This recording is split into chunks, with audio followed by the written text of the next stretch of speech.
Welcome back, guys. Episode 9 of the Still Loading podcast. And I'm so excited. We have Alex back from Woo! his honeymoon. If you guys are interested in hearing about his honeymoon, where he went in Europe, all the things that they got to do, some of the crazy stories of I don't want to say you guys got stranded, you guys figured it out, but how there's a few times where the cards were not in your favor over Got a bit there. dicey. It got a Yeah, bit dicey. yeah. We are recording another episode after this as a bonus episode that you guys get to hear all about Alex's honeymoon and what they were up to while he was gone. It's been a hot minute. It were essentially like 4 or 5 weeks of like have not been able to talk to you. You guys have heard us because we pre-recorded 2 episodes before he left, but this is the first time that we're getting to like really sit down and talk about like what been going on in the gaming world and how was your honeymoon, what's going on in my life. So we're super excited to have him back. But I think the biggest thing that has happened since he left that we both were like, okay, how are we going to handle this, was Zelda Zelda. came out. A new Zelda game is here. And so that is what we're going to start our episode off with, is kick it off right with a brand new Zelda game, thoughts, opinions. It's so exciting. Like literally, I the day it came out, all I could think of all that day was like, if I could just get home and play, I'll be a much happier person. Yeah, I like downloaded it like I downloaded it in the hotel room, and because of like it was an American copy of the game, but I was in Europe, I was like, well, I can't start playing it at midnight. I have to wait until the morning. Mhm. But it went live at like 6 a.m. and I was just there in the hotel room at like 6 a.m. like playing Zelda while Jess is still asleep. Like That's that is very similar to what happened to me with Tears of the Kingdom. We were going on vacation in Vegas, and I knew on the way there we were going to be in the air when it finally reached. So I had it pre-loaded on my Switch, and then didn't think like, oh, since we got on the plane, it's essentially had zero internet connection, so it doesn't realize that it's out. So I started up my Switch being like, yes, I can play. And it's like, we have to verify it. And I was like, are you freaking kidding me? So we forked out like, I don't know, something stupid, like $12 for internet on the plane, just so my game could verify that I could play for like the 2 hours that I had to play in the air on the way to Vegas. And it was worth it because I loved it. sure, sure. But yeah, brand new Legend of Zelda game coming out, that came out, when was that? 26th? The 26th, Yeah. Echoes of Wisdom came out on the 26th. Yep. And the biggest, I think, thing that everybody was excited for was the fact that this is the first game that you get to play as Princess Zelda, which has never been a thing. Yeah, Unless it was like something that you could do in like a really old game that I like didn't the Wanda play. Gamelon game or whatever. Like there's the Yeah. one, yeah, the old like Philips CDI. There was one where you could play as Zelda, but I don't count those as mainline Zelda games. So this Um, is this is a first. yeah, and it's quite exciting. Like it was something I've wanted for a while. I was speculating before Tears of the Kingdom came out that the way that they had Link's model, like designed because he had the longer hair, I was like, oh, like did they do that so you could switch where you like choose who got kidnapped by Ganondorf at the start of the game and like Hmm. play as Zelda?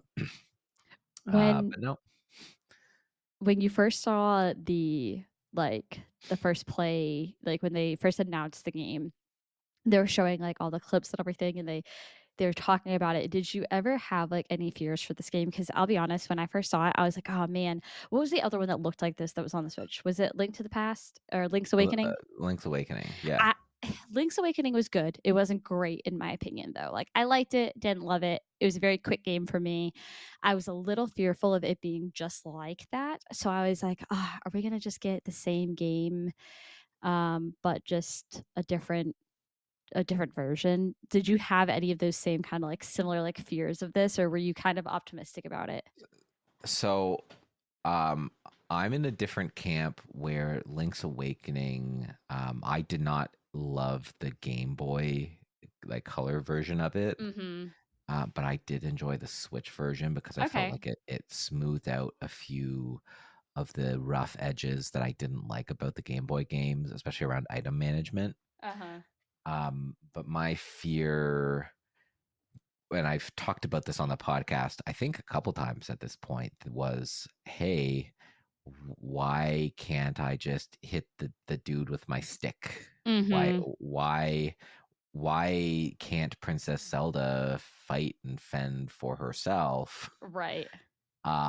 And you know, we'll get into that, but that was probably my biggest fear, was that I was going to find combat really like frustrating, that I Mhm. feel don't feel like I'm an active participant in the combat portion Right. of the game, because I feel like Zelda has always been about both puzzle solving and combat, right? Like Oracle of Ages was much more of a puzzly game, whereas Oracle of Seasons was a little bit more action oriented. And those that the combination of those two aspects of the game, of the formula, um, has always been important to me. And I think I also worried that, like, I was worried that it was going to go in a similar direction of Breath of the Wild and Tears of the Kingdom, where they give you all the powers at the start and then you don't really Mhm. feel like any sense of progression or like evolution, or like, hey, I saw this puzzle that I couldn't solve, but now that I have XYZ,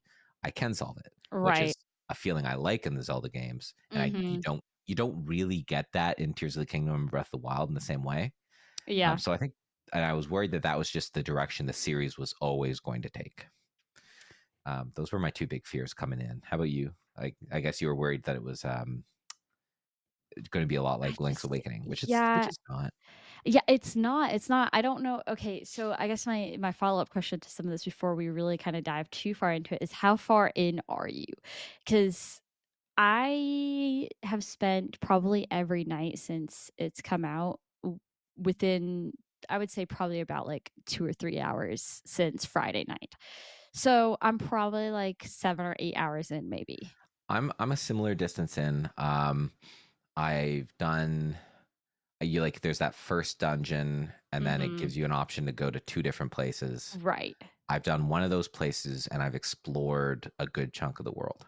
Okay, so we're very similar because I did the same. They give you the two. I went. I guess. I went to the Gerudo. Yeah, I'm gonna go ahead and say like, hey, like, there's not any major spoilers in this episode, but I would just kind of teeter if you're like, I don't want to know a single thing, and you haven't started the game yet, I probably wouldn't listen to this episode quite yet. If you're like, hey, I'm also in the process of playing, we're not very far in that we're going to give a ton of spoilers. It's going to be more about like the game mechanics and what we think. Yeah.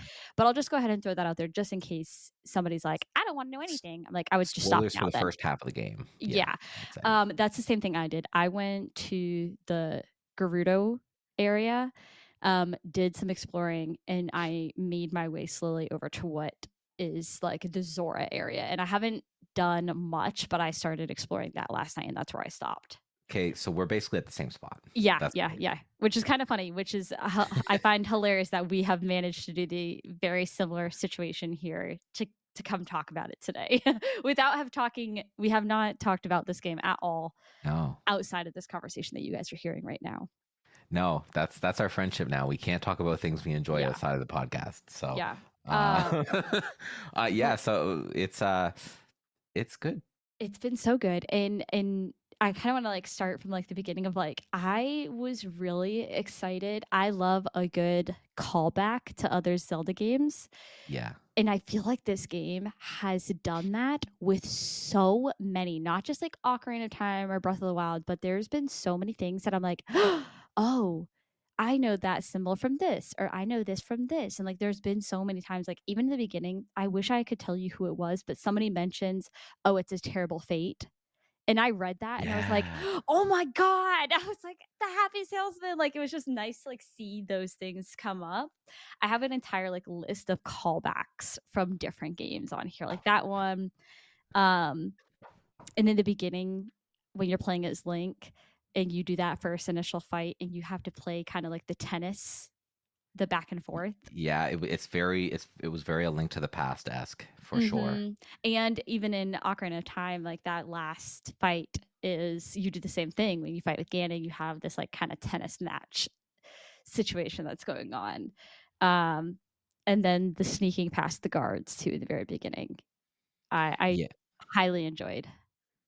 yeah, it's very much a love letter to Zelda fans. Mhm. Um, and I think they've done a very good job of like, having characters that are very similar or rely on, are like our callbacks to older characters in the game. And like Right. obviously you get to Kakariko and you need to save the chickens and stuff. Mhm. But they also reward like, or they also just like bring in new characters that I really like. I like the stamp guy. I think he's so funny. I think he's hilarious, and his little dance that he does, like, I just think he's a cute character, and I'm like, "Okay, I can get down with this." It's like a different version of, like, the mailman almost to me. A lot of the characters are really charming. They're Mhm. really well designed. The dialogue is cute. The music is great. It has been, yeah, so good. Um, I I know that the kind of like cartoony toy esque style that was introduced with the Link's Awakening remix was like controversial, but I enjoyed it and I really enjoy it here. I feel like it's gone through a really great evolution. I really, really, really love the vibes. The It's vibes are immaculate. yeah, I was a little worried going into it, but I was excited, and in my, let's call it 8 hours, I have been amazed, like, honestly, been like, "This is great." But going back to kind of like your talking about like characters, how do you feel about, I keep on accidentally calling her Tree and she's not Tree. Try. Her name is Try. Yeah, yeah, yeah, yeah. How do you feel about Try? So, there's a long history of companions in Zelda games Uh-huh. that are varying levels of annoying, Yes. right? Um, I I don't think she's as bad as Fi. Mhm. Um, I don't like her as much as Midna yet. Mhm. But she's definitely like on a scale like if Fi is the most annoying, because I'm sorry she is, and Minna's the best, I would say she's probably closer to Minna for me than she is to Fi. I I don't think find her that annoying. yeah, that's one of the things that I had written down was I think this is one sidekick with the least amount of attitude we've ever had. Yeah, Navi came in, hey, hey, hey, hey, listen, hey, what is this? You kind of thing. Same thing with Fi. I'm trying to think of like even Tattle. Like yep, again, and Minna, it wasn't that she was like, "Hey, look at me." She just she was very attitudey, which I loved, and that's why I loved her. But she had like such a big attitude, and this is the first one that I was like, "Okay, you're just kind of you're cute and you're chilling." I feel like with a lot of the other companions, you kind of have a better like backstory, like arc of them. Like I felt like Midna, there was like a connection. Navi, there was like a connection. With Tree, Jesus Christ, see? With Try, I kind of just feel like she kind of popped out of nowhere and she was like, "Hey, I'm here to help," which felt different though. yeah, and there's not been a lot of points where she like talks when I'm like, why are you talking right now? Like, Mm-hmm. and um there's also like she's the right level of helpful. Like she gives you the tri rod. She really like says, oh, here's how your power works, like gives the Mm-hmm. right amount of tutorial text. Has just a little bit of character but also doesn't like hog the screen time. But Right. right, like I think why I like Minna so much is like, yeah, she was such a great character, but also I didn't feel like she was really railroading me, the way that like Tattle or even the King of Red Lions does. Mm-hmm. Um, I would, who I would compare her to a little bit is Eslo from the Minish Cap, like See, I that don't level. remember Minish Cat. I think that's one of the ones that I haven't played. So you'll have to kind of. school me on the companion in the Minish Cap. Like, so he gives you the power of being able to grow and shrink, right? Because that's like the Okay. main gimmick of Minish Cap, and right, like Tri gives you the Tri Rod, and you know, you're working together to sort of close up the rifts when you beat a dungeon. Part of the world is restored, you know, because she gets her friends. She like you free her friends, and they go Mhm. and fix everything. Um, so it's an interesting conceit to the lore, and I find, yeah, with the companions like Navi. So Ocarina of Time with Navi, you don't have to do the dungeons in a specific order, but Uh-huh. Navi, if you're like, oh, I want to go do the water temple before the fire temple, Navi throws a fit when you go Uh-huh. in the wrong direction, and I'm like, girl, just let me go, just let me cook. Okay, I know what I'm doing. This game's too old for me not to know what I'm doing. Um, but Try, I think, is just like, oh, we have this power now. That's cool. And then she's Mhm. like, go have fun with it. And you're like, great. I I agree. I think it's just been so like it is the perfect kind of like split between like open world, go have fun with it, but also like, hey, here's some direction if you want to. Because I think that was like a big problem with Breath of the Wild is some people didn't enjoy the like you can go do the final boss if you want to. You can do this game however you want. Like people struggled with the openness of that game, I think. Yeah. So I love that there is a bit of openness with this. Like you can go explore if you want to without somebody yelling at you or it being completely closed off. Like you can find ways around, wanting to go explore. But at the But same they clearly give you time, two directions. So, like, go one of these two yeah. places. Yeah, and I could appreciate that because like I went and like stumbled into like Lon Lon Ranch and it was a decision for me. I was like, I kind of wanted to see what this was about. Like what is Lon Lon Ranch gonna look like this time around? So decided to go do that before I went to like go see the Zoras. So there was some beauty of like, being able to do what you want without a companion also screaming at you or the game completely blocking you off too, Mm. and that's been something I also really have enjoyed about it so far. Absolutely. And for me, it'll be I'll probably do a few playthroughs of this game. Mhm. And I think on my next playthrough, I'm going to very much like say, oh, what if I just sprint to the area in like the northeast or south or the southeast or northwest of the map? Like, what Mhm. happens if I try to go do? I'm sure there's a dungeon in that area or a rift in that area. Can I just skip the two places it's sending me to see what happens? Or is there enough of like, is the story going to require me to do these two dungeons first? Mhm. Mhm. Because you know, I'm okay with um parts of the map, parts of the dungeons having to be done in a specific order a little bit, right? Yeah. And I have found I did try straying off towards the northwest a little bit, and I Uh-huh. there were like the enemies there were stronger, so there definitely is ways that they can gate it in Yeah, like a yeah, yeah. very comfortable way. um but I'm very thankful that they're not just like, oh, now it's just Breath of the Wild in 2D, go do what Mhm. you want. It's kind of Yep. like, okay, these are the two things we need to go look at, go decide. Yeah. Yeah, yeah. I think that's a good level of like railroading. How have you been feeling about like the rifts or dungeons or however you wanted to kind of like categorize them because they kind of give me a very old school dungeony kind of feel, which I've liked. Yeah. But like a little bit shorter in a sense because like I feel like I'm kind of like whizzing through them kind of quick. I feel like they've been a good challenge. The very first one that you do where you're still kind of like in that learning phase of like, oh, you have a rift. I had to leave and gather some more things because I was like, I Really? don't know how I'm supposed to get through this. Like I was confused. So I actually left, got a bunch more, like I started learning more echoes and stuff, like Yeah. like I went and got like some of the moblins with like the arrows. Um Mhm. Picked up like some other few quick that like monsters that could help me fight and then went back in and was able to do it. So how do you feel about it being kind of like it feels a little bit more old school dungeony to me? Yeah. Funny you mention capturing monsters in the overworld. Maybe the Pokemon Company is going to sue Nintendo too.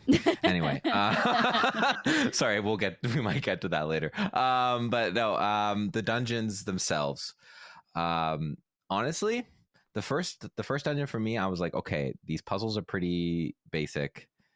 I felt like I had, but I think I did a lot of exploring and I felt like I had what I needed for it. But Mhm. the one in the desert, the Gerudo one that I did, Mhm.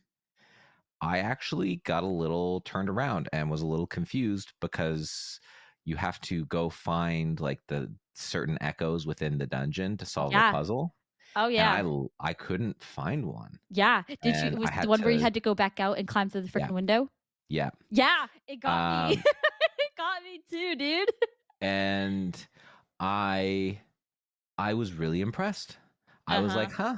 Because no part of any dungeon in Breath of the Wild um or Tears of the Kingdom did I ever feel like mentally I don't know what I'm doing, or like this puzzle is challenging and I have to use very specific tools at my disposal in a very specific way to solve them.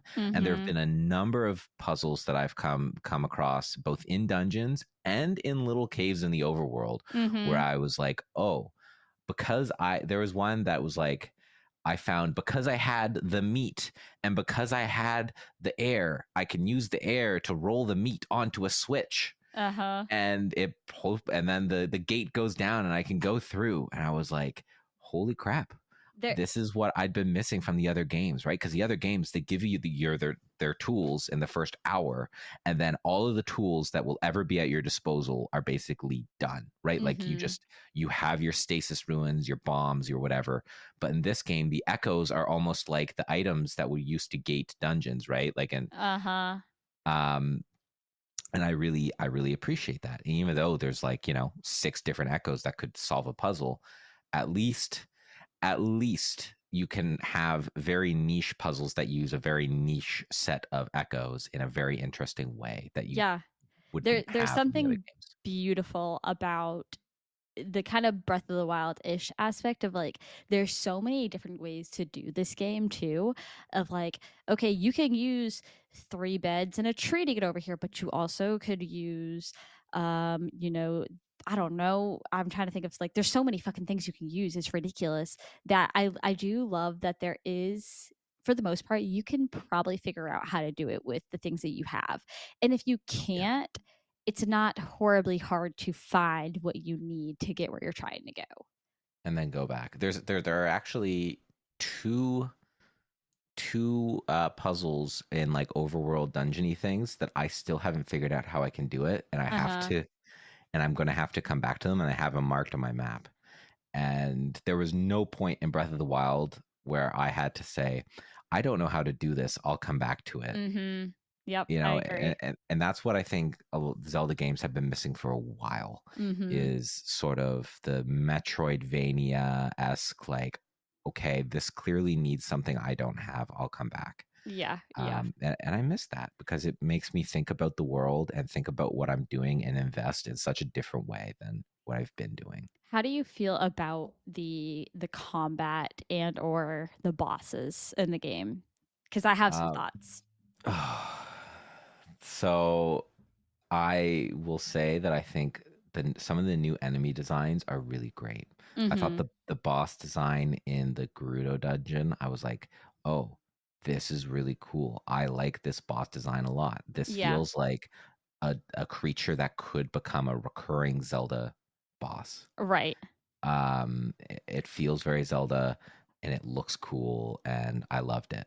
And it was a fun, if somewhat easy fight, but it's a kids game. I'm not expecting Dark Souls, right? That's I think that was my only downfall is I felt like some of the boss fights were almost too easy. Like I liked the puzzle side of Fair. them of like back to the basics of like how are we going to do this fight? Like what is going to be like your kind of like how are you going to move and how do I need to move against this and which one of my tools do I need to use to hit you with kind of thing. but I feel like they're almost on an easier side, and yeah, maybe I think they do have, like, a level system in there that you can do, like, a normal and then you can do, like, a harder, if I'm not mistaken. Yep. So, like, yeah, maybe I could bump up my level or whatnot, but I miss also because like, I feel like in Ocarina of Time and a lot of them, there's always a rule of, like, 3. Like, you would almost always have 3 phases. Yeah. Um, and I feel like there's only, like there was, like when you walk in, there's the Usually original two phase, and here. then there's yeah, and then there's a second one, and I feel like their health could be a little bit bigger. Um, just because I feel like I'm flying through those bosses so quick. Not in the 2 that I've done, I've never had to do it a second time. I've only Mhm. ever had to do it once. Like, I've been able to figure it out quick enough and be like, "Oh, this is what I need to do. Okay," and continue. Yeah.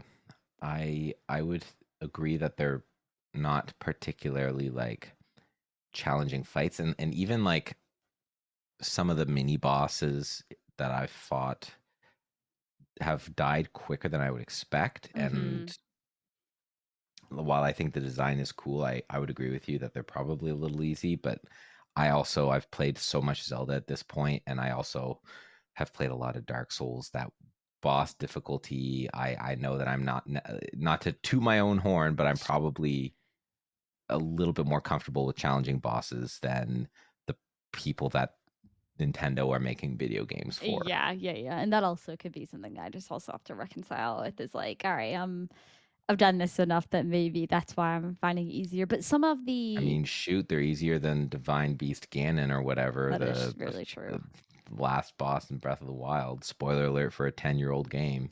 That I feel Um, like the some of the little like the baddies that you find sometimes are harder than the bosses, but I yeah. can appreciate being able to be like, "Oh, I'm gonna summon this guy and we'll see how it goes," kind of thing. And that was another thing is like there's so many little bad guys running around that were callbacks to other games that I also really appreciated. Yeah, imagine having more than 4 enemies in your overworld. Yeah.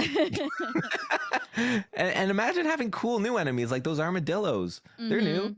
They're Yep. cool. I was happy about that. And I'm happy to see, Keese and Gibdos and um The all the other Deku like, what are the not Deku Scrub, those are the big guys, but Hat, the P the hats what? with the propellers, the P hats or whatever. Oh, dude, that is my favorite one to use. Yep. I throw that guy into every fight I go, and I'm like, "Here you go, have at it." I literally almost peed myself when I picked him up. I was like, "Oh my god!" I was so scared of those things as a kid in Ocarina of Time, but now I'm like, "You are my best friend." I just let him follow me around everywhere I go. Yeah. They're really powerful. They're really good. I Um, I wish that I could make an echo of a sword, though. I know that they mm, have the whole link mode mechanic that they want to use to like, oh, when the fights are getting really tough, like you can become Link. But uh-huh. I wish that Zelda could just have her own weapon as well. Maybe like Mhm. she could shoot some projectiles or something. There's reasons in lore that it would make sense that she could Mhm. wield a bow. I think there's also um, just mechanically it makes some of the combat like feel like I'm not really an active participant. I'm just running away and hiding while someone else is fighting for me, I agree, yep. which honestly doesn't feel very 2024 Nintendo. Get And with the times. I read the like an article where they're like talking about the design, and that was the decision that they made, where they were like, well, Link uses a sword and these echoes, like this is a game about the echoes and we don't want to have sword users, so who could we have do this that it wouldn't make sense for them to have a sword even though she's carrying one in Twilight Princess. Mhm. um what about we give it to Zelda? And I'm like, okay, so you're gonna give the first game that Nintendo's most infamous damsel in distress, who's never had her own game, she's not allowed to fight for herself. She's still not allowed to yeah, yeah. It's like, are you serious? Like, could we please just could I please just give her a spear, give her a hammer? I don't I know. really thought that she was gonna come out with the bow and arrow, honestly. I thought Yeah. when we saw Link at the beginning and the sword dropped, and I was like, "Oh, okay, maybe halfway through we'll get a bow instead, because again, like you're saying, like it still makes sense in some of the lore and some of like previous games and recalls of like Zelda having a bow. Like, okay, you don't want to give her a sword that's Link's sword. It's, it's the sword. Okay, we'll give her the bow of light then. Or like, give her some spells, right? Like make her Mm-hmm. twirl magical so she can block people slashing her, or and like, or make her twirl just act like a, that like in Smash Bros where she spins around, there's that blue crystal around her. What if Mm-hmm. that's also a melee attack Yep. that you do every time she spins around, right? You wouldn't have to even add a button to your control scheme. She already has the spin. Yeah. Yeah. Um, so I'm just like a little miffed about that. Yeah. A lot of miffed about that. That's my biggest critique of the game, is like not very 2024. Makes the combat feel a little less like, I don't feel like I'm an active participant. Some of the times I'm just like, okay, there's a moblin. I'm gonna go hide behind a bush. Mm-hmm. You know, summon my P hat. Let my P hat solo every fight in the game. It's Yep. fine. Yep. Yep. Yep. But On yeah, on another note though, I will say I think I've really enjoyed a lot of the side quests for one. I think yep, they've done a really good job at side quests, and absolutely. just some of the other like random little things that you can go do. Like um there's a mini like kind of game thing, and I think it was in Kakariko Village that I found it, where the guy, it's kind of a recall to also Wind Waker, where there's like that dojo that you fight. Yeah, the fighting dojo in Kakariko. Yeah, Yeah, and so there's that one, and he has the kind of like katana behind him, and you have to like do these like fighting pits in a time, within a certain time. And I really, I thought those were a lot of fun, and I liked that, and I liked the ability of like upgrading things too, which was, I thought, a really nice touch to a game like this that I wasn't expecting, of being able to go, you get those like giant pieces, I don't remember what they're called, but that you can go like forge them, and you can get like more energy, or you can get like, you can upgrade like um your sword. And I could appreciate being able to have like other little things to go look for outside of just dungeon people side quest. Oh, I can upgrade my stuff as well, which I thought that was really nice. I liked that as well. absolutely. Yeah, it's the side quest. Did you do the one where there was like a husband that wanted you to summon? I think it was a P hat, so he could like cheer up his wife, I and it was have so not done that cute. one. It was so cute. The dialogue, like she like comes out, she's like, "Oh, being with you cheers me up enough," and my heart broke because I was on my That's honeymoon, so and just, cute. I don't know, just it was a lot of fun. All of the side quests I think have been enjoyable. The acorn game. Every time I find that man, I'm like, all right, let's get these acorns. Dude, I found one, and there was one really up high, and I was like, maybe I can't do this yet. And I did it like 3 times, then I got pissed and I gave up. Was that the one in the desert? I think so. Yeah, yeah, yeah. Beds, man. I Beds to solve try. all the issues. I know. I do love that you can basically make a staircase. You just stand on one side, dink, jump up, stand on the other side, dink, keep going. I can also I appreciate think, like, try like having her little pony. I keep calling it a ponytail. I'm like, she got her little ponytail. It keeps getting longer and longer it gets, the more things I can summon. It's great.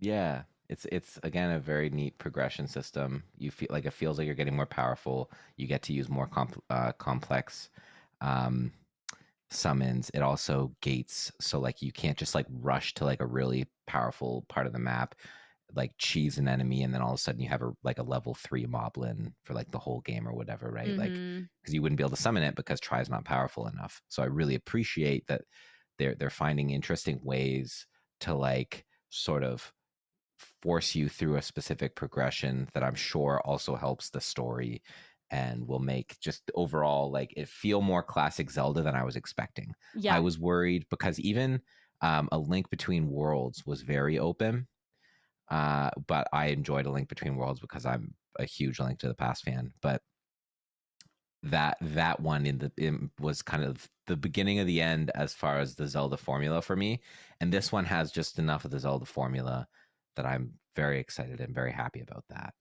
No, I totally agree. I think that was most of like the things that I kind of like took away and wrote down of like, all in. I have been really, really impressed by this game so far because I really was kind of worried that it was going to be like a 50-50 for me. Like, it was cute. It's a Zelda game. I enjoyed it, but kind of like Sure. meh. But so far, I have been like all in on this game. Yeah, I think this one might crack the top 10 Zelda games for me. Hmm. Maybe my top 5. An episode I'm sure we'll do at some point. But yeah, I think kind of like overall, like I could agree with like this will be one that will end up reaching like top 10 because typically it's like people ask and I'll be like, I don't know, it's somewhere with Ocarina of Time, Majora's Mask, Twilight Princess, and I think this is also gonna start coming hand in hand with a lot of those ones. I'm going to reserve my judgment, but it's trending in the right direction. I think it's my top 10. I don't know if I put it up with Ocarina of Time and Majora's Mask yet. Yeah, yeah. I mean, we'll see. There's like I said, we're possibly about 8 hours in. So got a little bit more time. I'm curious to see how they're also gonna like wrap it up and put a tie a bow on it and whatnot. So Mhm. yeah, but those are definitely our first initial thoughts and opinions. I'm super curious to see how other people feel about it. I had a funny feeling it was also going to be good because the rating for it, I think from IGN was a 9. Mhm. And I was like, oh, okay. If IGN is giving it a 9, I feel pretty good that it's going to be a pretty solid game. So that also gave me a lot of hope before playing it. But now that I've been in it, I have heavily, heavily enjoyed it. So y'all let us know your thoughts as well. But on the topic of Zelda, I figured we would just roll with so much Zelda content. So I found us a little Zelda trivia that I thought we could play. I can't see the answers, just so everybody knows, but this is courtesy of everythingtrivia.com. This is just their Zelda trivia. I think there's more questions on here than we would probably care to answer. So we'll see how quickly we can answer some of these. We'll see how far we can get. But I thought we can kind of see how many we can get through and how easily we can answer these. Sure thing. Um, some of these are going to be rough though. Like, what year was the original The Legend of the Zelda game released? 1984. Yeah, I don't even know if I could give you a guess. Honestly. Oh, dude, you're so freaking close. Holy cow, 1986. The Oh, okay. original The Legend of Zelda game was released in 1986 for the Nintendo and so the NES. Hell yeah. Okay. Damn, damn, damn. What was the first Zelda game to feature 3D graphics? Fuck, I don't know. I Ocarina of haven't played Time. a lot of the old ones. It's your favorite one. It's Ocarina of Time. Oh, I guess that makes sense. Yeah, 3D. Damn. I feel like a dummy. Give me the dunce hat. Damn. Which Zelda game introduced the Master Sword? Oh, It Link wouldn't to the be. Past. Yeah, I was gonna say it wouldn't be. Ocarina of Time was still too. I feel like new in a sense. Ocarina of Time is just a rip off of A Link to the Past in 3D. My video essay to come about that. Yeah, A Link to the Past. The Master Sword first appeared in A Link to the Past in 1991. Um, okay, what feature in The Legend of the Zelda Breath of the Wild was a series first? I don't know if I understand that question. What feature in The Legend of Zelda Breath of the Wild was a series first? A feature? Oh, that's so fucking stupid. Open What? world gameplay. Open air or whatever? Huh. Oh, that's weak. Because Yeah, there yeah, you could talk about like the stasis rune like yeah. not really Uh-huh. having anything equal in the series. You could talk about like the magnet not like there's no magnet stuff going on anywhere else. Oh, here you go. This is a good one for you because I haven't played A Link to the Past, so this is a good one to test your knowledge. Which item allows Link to travel back and forth between the light and dark world in A Link to the Past? So the moon pearl and the mirror do. Uh huh. This one says the magic mirror. Yeah. So the well, okay. So the mirror lets you This is go this is from the Alex's dark world. actually. This is my actually. It doesn't let you travel from the light to the dark world, only the dark to the light world. And if you don't have the moon pearl, you are a little bunny guy. Okay, well, You're not actually Link. hey, I know the answer to this one because I feel like all of these I've been like, I don't fucking know which Zelda game features a 72-hour time cycle. Freaking Majora's Mask. Ha! Yeah, it does. Got one. Let's go, Lizzie. Let's go. What is the name of Link's talking boat in the Wind Waker? You just said it. What is he? The Red Dragon? The King of Red Dragons? King of Red Lions. Red Lion Dragons. Yeah, King of Red Lions. I miss He that does game. kind of look uh like a dragon. Like his head looks kind of dragon like. Uh-huh. That I do miss that game. I think that game was really really good. There was a throwback to Wind Waker in this game. It was on somebody's roof. There was like it's like three like moons, like crescent moons, Oh and yeah. it's the same symbol that the little bird kid gives Link, the orb that you need, Oh yeah, yeah, yeah. and it's the same exact symbol. And I remember pointing it out to some friends last night, and everybody's like, "Huh?" And I was like, "Have none of you played um, Wind Waker?" Everyone's like, "No," and I was like, "Okay, never mind. It doesn't Oh my apply to you god. then." Oh, do you know this? What is the full name of the princess in the Zelda series? I just know her as Zelda. I don't know her as anything else. Oh, is she technically like because isn't the king like King Rome Bosfaramu or something? So is she technically Princess Zelda Bosfaramu or This something? this sounds ridiculous. It's just Zelda Hyrule. Her Oh, full that's name dumb. is Zelda That's Hyrule. like what's Mario's full name? And it's Mario. Okay. That's interesting. All right, we'll do two more. Which Zelda game features Midna as a companion character? Ironically, we talk about that later. Midna? Yeah, Yeah, she's in Twilight Princess. it's such a good game. I'm sorry, but Good that's game. top tier game for me. Oh, absolutely same. Let's see. Let me see if I can't find another really good one. Um, I feel like I know the answer to this one. Which famous Zelda character has the time? Oh, that's not what I thought this said. That sounds really stupid for me. Which famous Zelda character has the title Hero of Time, which is Link? Yeah. Because at first I was thinking like it was asking about which game. Mm, All right, last one. What is the main villain in Majora's Mask? The freaking kid. Skull Kid, With but his the need to mask. bring down the well, I mean, you could argue it's the moon. So why is the moon attacking everybody, you know? Yeah, yeah. You know what? It's all because the Giants wouldn't play with Skull Kid. It is. He the poor kid got left all alone. This poor child. Jeez. This is why be nice to your neighbors, okay, guys? Yeah, You never know when somebody's gonna try to pull the moon down on you. absolutely. I hope you guys enjoyed this. These are our thoughts and opinions on the newest Zelda game, Echoes of Wisdom. I'm sure we will have another episode that we talk about this again later on once we finish the game, because these are just kind of our first thoughts and opinions of just like what we felt so far. But we have so much ready to go for episodes to come, and I'm super excited for you guys to hear some of the things that we have planned. But I just want to say thanks again for always keeping up with us and listening and sharing and all the nice words. We're super excited to have Alex back. um, and yeah, we will see you guys soon, and bye. Bye.